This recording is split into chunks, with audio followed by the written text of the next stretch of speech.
How to Draw a Nose by Vladimir London. Here's one of my sketchbooks with doodles in pen and ink.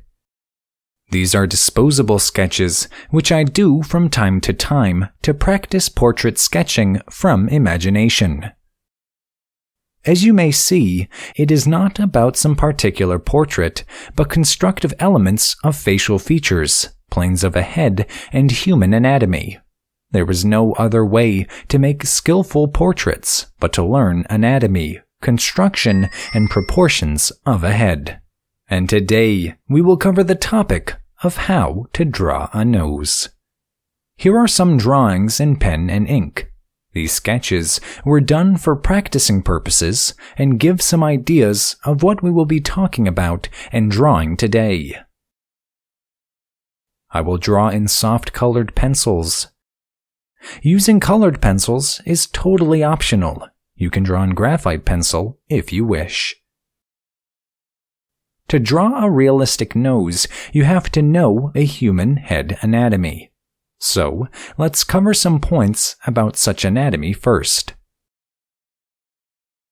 I'm drawing a human skull in the profile view. This webinar is not about how to draw a skull, so I will do it quickly without going deep into its construction. If you want to discover this subject in depth, you could do so in the Anatomy Master Class, where you can learn anatomy for artists in fast and easy ways. This online video course costs only $97 and comes with a lifetime membership.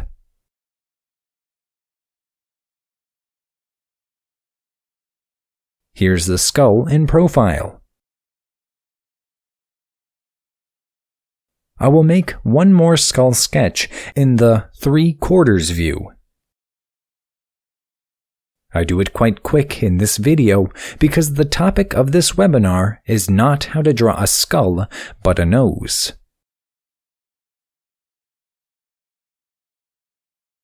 There are certain proportions of a skull every artist must know. They are important because the shape of a human head depends a great deal on the shape of bones beneath the skin. If you have gaps in anatomy knowledge of a human skull, there is very little chance to draw realistic portraits from life, memory, or imagination.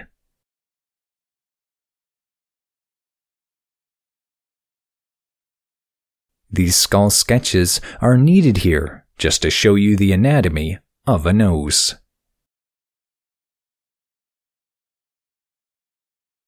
The shape of the nasal cavity plays an important role in anatomy of a nose. It is pear-shaped and in the middle has a thin vertical bone. A flat septal cartilage is located vertically in the middle of the cavity.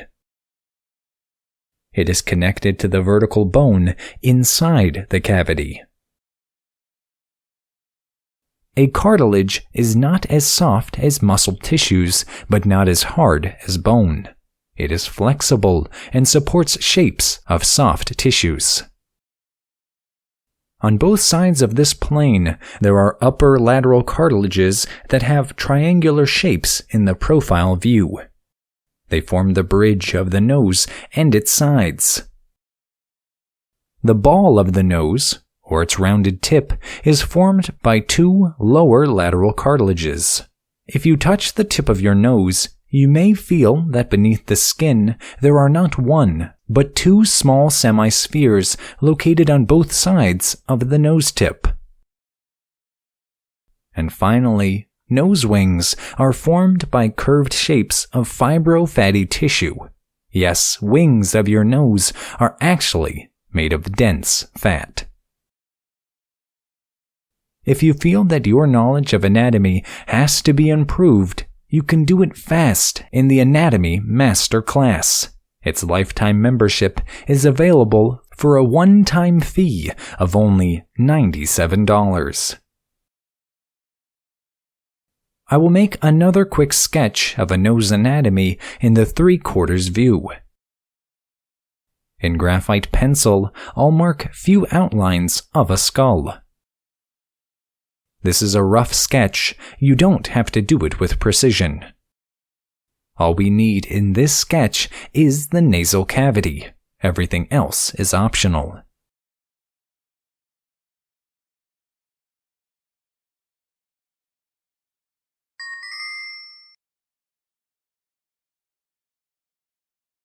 Now, in colored pencil, I will draw cartilages of a nose. In the middle, there is a flat septal cartilage. It has quadrilateral shape with rounded corners.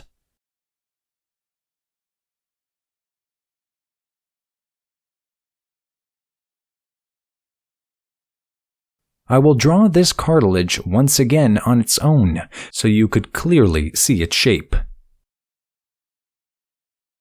It is rather thin. I'll add some pencil hatching to describe its flat shape.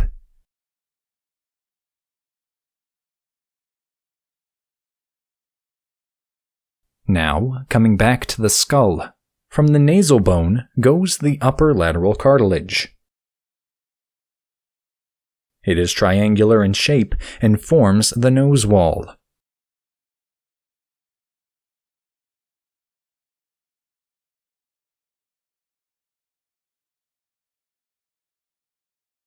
The same cartilage is located on another side of the nose.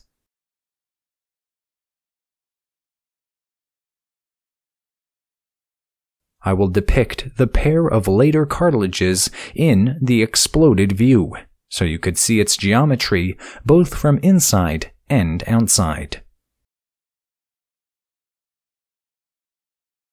Here's the cartilage on the right side of the nose, and another one on the left side. Together, they form soft walls of the nose.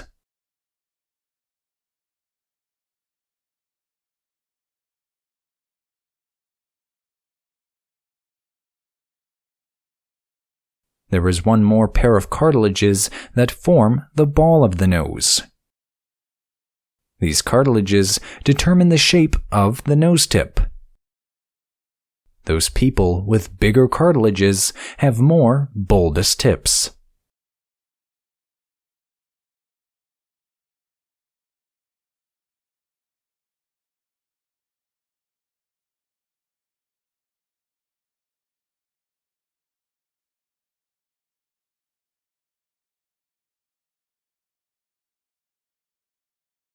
Also, because these cartilages come as a pair, some people have two semispheres notable on the nose tip. This cartilage forms the front half of a nostril.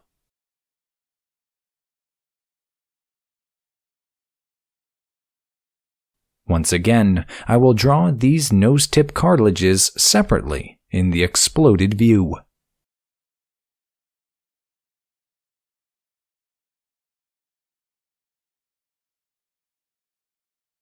The lower lateral cartilage has an intricate shape, and I would suggest to study it in some 3D anatomy app, where you can rotate and see all parts at different angles of view.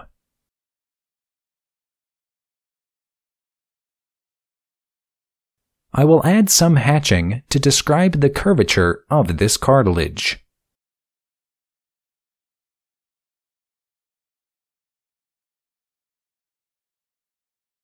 And finally, there are two crescent-shaped parts of the nose that are made of fat. This fibrofatty tissue forms the nose wing and the remaining half of a nostril. I will draw these parts in the exploded view as well.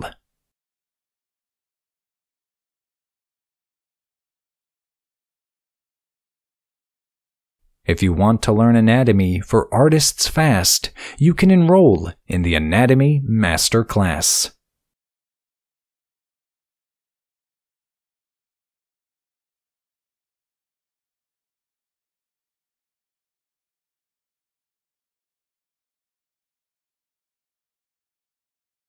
Now, let's see how to draw a nose.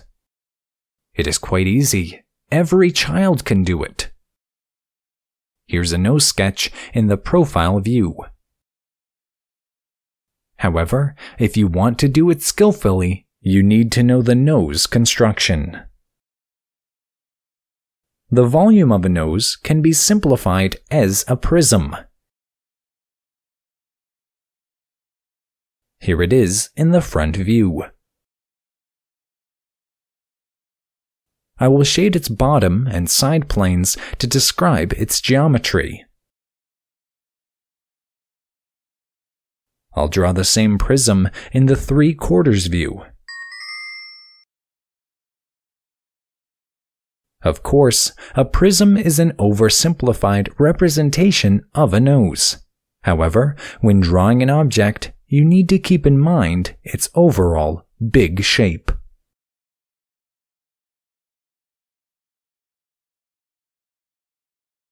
Now, let's do some more detailed drawing. At the top, there is a glabella, the place where a nose attaches to the forehead. A nose is symmetrical, so I draw its virtual line of symmetry. Below the glabella, there is a nasal ridge. Its widest part is at the level where the nasal bone ends. Towards the tip, it becomes narrower. The tip of the nose is also simplified. Here, its top plane, which is followed by the front plane. The tip's bottom plane is in shadow. Side planes of the ball are also depicted in straight lines. I want you to feel geometrical nature of a nose. Those planes are very subtle in life, so exaggerating their geometry is a good way to learn it. The wings of a nose also have distinct planes. In portrait drawings, the borders of the bottom plane are more important than outlines of nostrils. Side planes of a nose complete this geometry.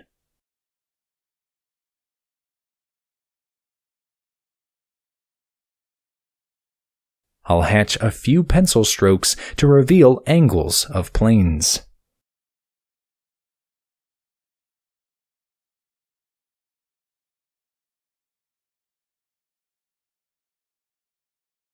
As I'm using a soft red pencil, it is easy to do tonal values by smudging pigment with a piece of cloth. By the way, smearing chalk is fine, but don't do it if you draw in graphite pencil. Smudging graphite will result in mud. Don't do an amateur mistake of blurring graphite pencil strokes. With a rubber eraser, it is easy to add some highlights.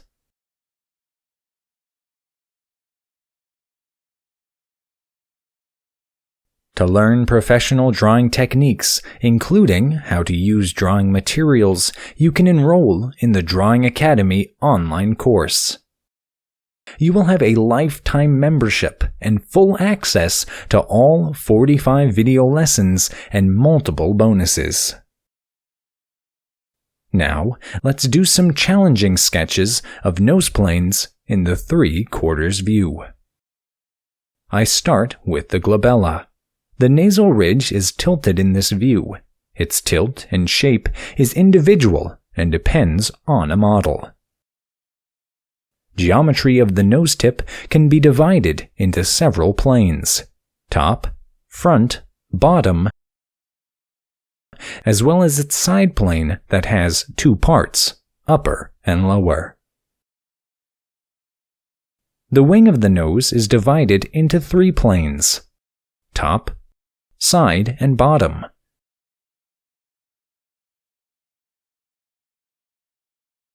The side of a nose can be depicted as one plane or subdivided into upper and lower parts. I will do rendering in a few quick strokes. The direction of pencil strokes helps to describe different angles of planes.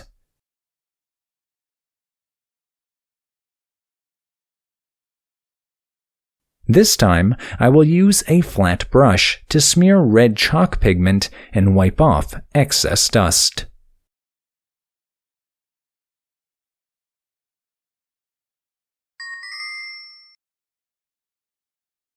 A piece of cloth can be used to achieve a smooth light tone.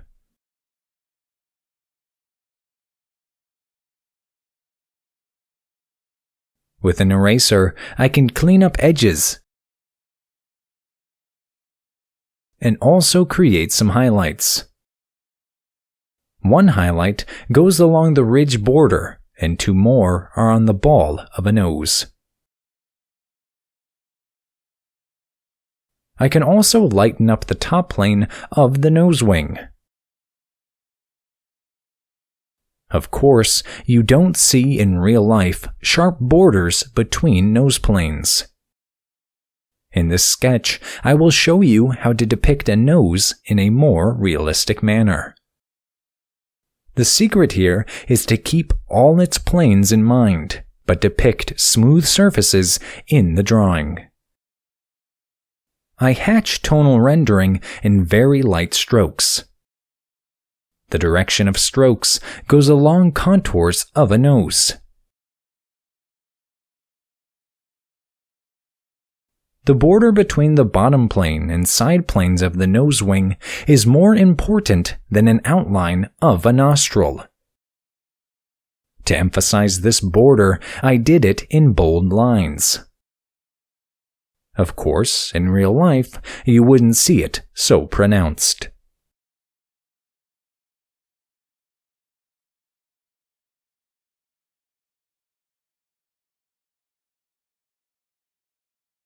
There is a small gap between virtual vertical lines that go through the corner of an eye and the wing of the nose.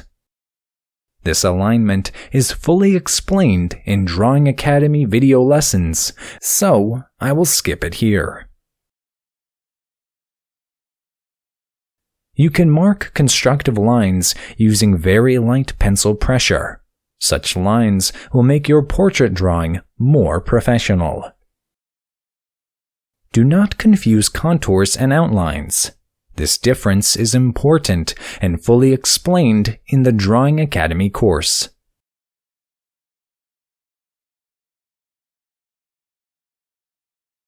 By the way, there is no need to erase helping lines as long as they are correct. Such lines will help a viewer to read the portrait and make an artwork more interesting. To speed up tonal rendering, I will smear red chalk with a piece of cloth. On yellow paper, it works quite well. Also, by smearing pigment, I am removing excess dust off the paper. Highlights can be added with a rubber eraser. Because the topic of this webinar is not how to render tonal values, but construction of a nose, I won't concentrate on rendering here. Here we go, a fast sketch of a nose in the 3/4 view. Also, there are several video lessons on how to draw eyes in the Drawing Academy course. This is quite a big topic, and you can learn it in depth after enrolling in the drawing course. How to draw a mouth is another essential topic that is fully explained in the Drawing Academy course. Here is the link for you to save $54. When you know what is beneath the skin, it is much easier to draw it more realistic. I will make one more sketch in the 3/4 view to recap nose construction and planes. Here's the ridge of the nose with its widest part where the nasal bones end. The ball of the nose is divided into several planes. I draw clear borders between top, front, and bottom planes of the nose tip. Its side surface is also divided into upper and lower planes. The side wall of the nose and the glabella are also simplified as planes. This makes geometry of a nose more understandable. The brow ridge planes consist of several four-sided planes, and I will explain their anatomy and geometry in separate video lessons. There are muscles that elevate the wing of a nose, which influence the shape of a nose's wall. The nostril is shaped by the septal cartilage and dense connective tissue of the wing. The philtrum, which is a groove beneath the nose, starts where the bottom plane of the nose ball ends. I also draw a vertical line of face symmetry that runs from the forehead to the chin. You can see how this line changes angles depending on the nose construction. The distance from the brow ridge to the base of the nose is the same as the distance from the nose to the chin. The distance from the nose to the chin can be divided in half. This mark coincides with the bottom edge of a lower lip. Also, we need to make sure that all horizontal lines of a face are parallel to each other. There are several very interesting ways of how to draw a mouth realistically using proportions and geometry every artist must know.